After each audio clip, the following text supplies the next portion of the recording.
विधिमंडळाच्या अधिवेशनाला सुरुवात झाली आणि लगेच शिवसेनेचे एक मंत्री हे अडचणीमध्ये सापडायला लागले। कुणाचे व्हिडिओ तर कुणाची काही प्रकरणं बाहेर यायला लागली। यावरून विरोधकांनी थेट मंत्र्यांच्या राजीनाम्याचीच मागणी सुरू केली। यात पहिलं नाव होतं ते सामाजिक न्यायमंत्री संजय शिरसाट यांचं। शिरसाटांचा पैशांच्या बॅगसोबतचा बेडरूम मधला एक व्हिडिओ व्हायरल झाला। त्यापूर्वी एका हॉटेल प्रकरणातील अनियमितता यावरून सुद्धा त्यांच्यावर आरोप झाले।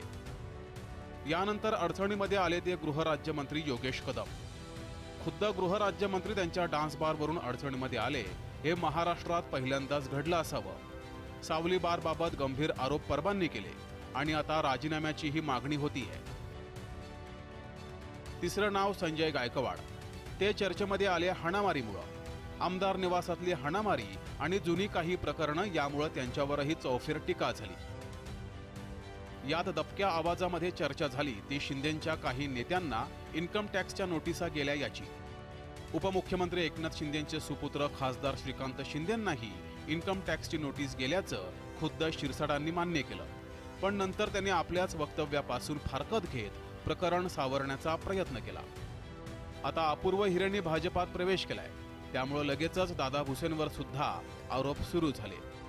त्यामुळे आरोपांच्या चक्रात अडकलेले नेते वारंवार डावललं जाणं, इन्कम टॅक्स, ईडीची टांगती तलवार याबाबत तर शिंदेंची ही दिल्लीवारी नाही ना, याचीही चर्चा राजकीय वर्तुळामध्ये सुरू झाली आहे।